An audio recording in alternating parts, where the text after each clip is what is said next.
अब basically heart की supply पढ़नी है, ब्लड सप्लाई, वो दो कोरोनरी आर्टरीज होती हैं, वो सप्लाई करी होती हैं। सबसे पहले राइट वाले का याद रखना है कि राइट वाली जो कोरोनरी आर्टरी है it arises from ascending aorta के एंटीरियर साइनस से आपकी राइट कोरोनरी आर्टरी आती है। ये असेंडिंग अयोटा है, इसका एंटीरियर साइनस से आपकी राइट कोरोनरी आर्टरी आती है and it is smaller than the left coronary artery. अब ये right coronary artery first pass करती है बिटवीन लेफ्ट और right auricle and the pulmonary trunk. ये देखो कि ये आपका पल्मोनरी ट्रंक है और ये आपका राइट ऑरिकल है, तो उसके दरमियान ये पास करिए। Then it travels along the right anterior coronary sulcus. यहाँ पे राइट एंटीरियर कोरोनरी सल्कस के अलोंग ये ट्रेवल करती है। Then it reaches the right and then it reaches the inferior border और यहाँ पे वाउंड करके डायफ्रामेटिक सरफेस पे आ जाती है। फिर डायफ्रामेटिक सरफेस पे ये जो है आपकी राइट कोरोनरी आर्टरी है, ये ट्रैवल करती है along right posterior coronary sulcus और ये यहाँ तक पहुँचती है जहाँ से आपका पोस्टीरियर इंटरवेंटिकुलर ग्रूव शुरू होता है, कुछ इधर। ठीक है, ये आपका यहाँ पे पोस्टीरियर इंटरवेंटिकुलर ग्रूव होता है। तो ये इसका सारा कोर्स वगैरह हो गया। अब इसकी दो मेन ब्रांचेज हैं जो आपने याद रखनी है, उसके लिए एक नमोनिक याद रख लो PM। इसकी जो बड़ी ब्रांच है that is the posterior marginal artery, ठीक है, पोस्टीरियर इंटरवेंटिकुलर आर्टरी, ठीक है, जो कि ये देखो यहाँ इसने डायफ्रामेटिक सरफेस पे दे दिया है। राइट कोरोनरी आर्टरी क्या देती है? पोस्टीरियर इंटरवेंटिकुलर आर्टरी देती है, ठीक है, this is the posterior interventricular artery.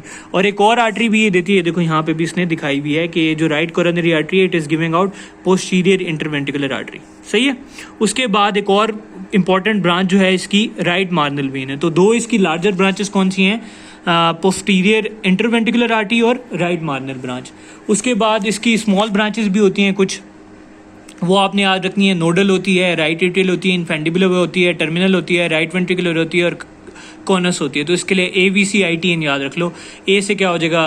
Right atrial, V से राइट वेंट्रिकल, C से कॉनस, I से इनफेंडिबुलर, T से टर्मिनल, N से नोडल, ठीक है। और बेसिकली ऐसे नोड को 60% ऑफ केसेस में सप्लाई करी होती है आपकी right coronary artery, 40% of cases में आपकी लेफ्ट वाली सप्लाई करी होती है, ठीक है। अब ये देखो area of distribution obviously right side पे तो किसको सप्लाई करी होगी? राइट एट्रियम, वेंट्रिकल्स में राइट वेंट्रिकल, लेकिन इसका जो पोस्टीरियर वेंट्रिकल है वो लेफ्ट वेंट्रिकल के अभी जो पोस्टीरियर इंटरवेंट्रिकुलर ग्रूव वाला पोर्शन है उसको भी सप्लाई करी होगी और posterior part of interventricular septum को सप्लाई करती है। इसी तरह आपकी लेफ्ट कोरोनरी आर्टरी है वो अराइज करती है from the posterior aortic sinus, ठीक है, ऑफ द असेंडिंग आयोटा, और ये पास करती है between left auricle and pulmonary trunk. ये देखो यहाँ पास करी है।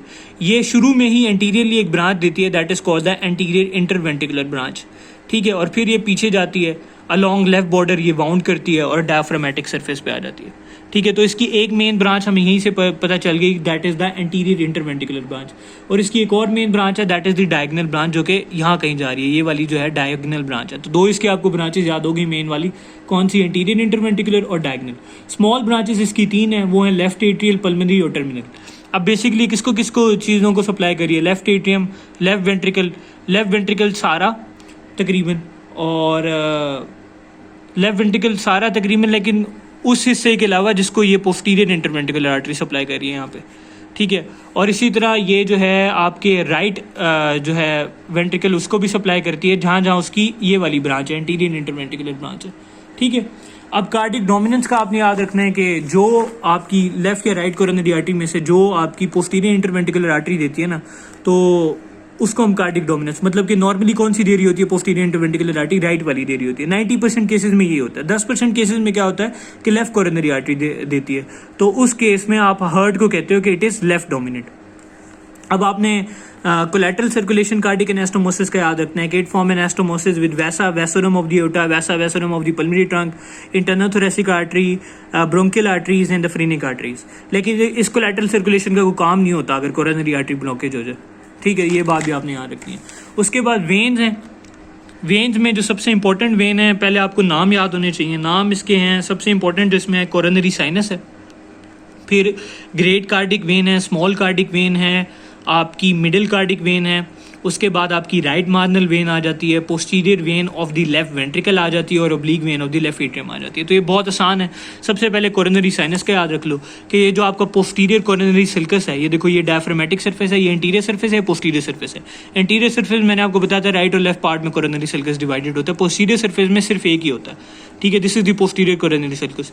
इसके लेफ्ट पार्ट पे क्या है आपका कोरोनरी साइनस है, ठीक है। और ये रिसीव कर रहा है वेन्स। कौन कौन सी वेन? सबसे पहले ग्रेट कार्डिक वेन, ठीक है। ग्रेट कार्डिक वेन जो है अकम्पनी करती है आपकी एंटीरियर इंटरवेंट्रिकुलर आर्टरी को। ये देखो, it is accompanying the anterior interventricular artery, then it accompanies the circumflex branch of the left coronary artery, और फिर then it goes into coronary sinus, ठीक है। उसके बाद आपकी मिडिल कार्डिक वेन है, it accompanies the posterior interventricular artery and drains into coronary sinus.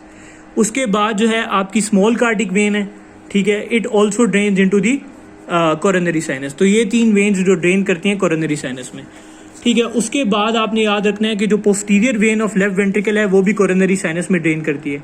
इसी तरह जो आपकी ओब्लीक वेन है लेफ्ट एट्रियम की, वो भी कोरोनरी साइनस में ड्रेन करती है। जो ऊपर वेन जा रही है, this is the oblique vein of the left atrium या मार्जिनल वेन, ठीक है। तो आपको यहाँ से याद हो जाना चाहिए। उसके बाद आपकी एक राइट मार्जिनल वेन होती है जो कि स्मॉल कार्डिक वेन में ड्रेन कर जाती है या डायरेक्टली इसमें ड्रेन कर जाती है राइट एट्रियम में। फिर आगे 2 और वेन्स हैं जो कि कोरोनरी साइनस में ड्रेन नहीं करती। वो कौन सी? इंटीरियर कार्डिक वेन्स हैं और विनाई कॉर्डिस मिनिमा है। इंटीरियर कार्डिक वेन्स क्या होती है? 3 से 4 वेन्स हैं जो कि सीधा राइट एट्रियम में ड्रेन कर जाती है। विनाई कॉर्डिस मिनिमस क्या है? ये चारों चेंबर्स ऑफ हर्ट से वेनस ड्रेनेज जाती है और राइट एट्रियम में ड्रेन कर जाती है। अब मैं आपको वेन्स के बारे में सारा फिर से बता रहा हूँ कि basically there is the cardiac when which has 5 tributaries. कौन सी 5 tributaries? Great cardiac when which accompanies the anterior interventricular artery, ठीक है।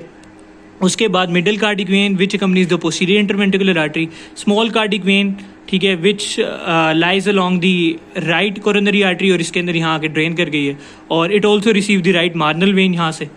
उसके बाद आपकी posterior vein of the left ventricle है, and then there is the oblique vein of the left atrium, जिसे Marshall vein भी कहते हैं।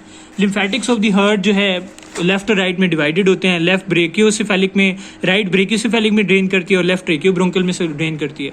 इसी तरह नर्व सप्लाई का आपने याद रखना है कि वो 2 प्लेक्सेस बनाते हैं, कि इसका सुपरफिशियल कार्डिक प्लेक्सेस और डीप कार्डिक प्लेक्सेस।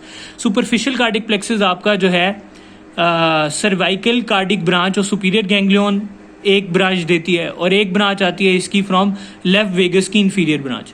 तो ये सुपरफिशियल कार्डिक प्लेक्सेस बनाता है। बाकी डीप कार्डिक प्लेक्सेस जो है ना, वो बाकी जितनी भी कार्डिक नर्व्स आ रही होती हैं from T1 to T5 segments, from superior, middle and inferior ganglion and from right and left vagus nerve, वो मिलकर डीप कार्डिक प्लेक्सेस बनाती हैं। तो इस डायग्राम को एक दफ़ा देख लो, बाकी आपका चैप्टर तकरीबन ख़त्म हो।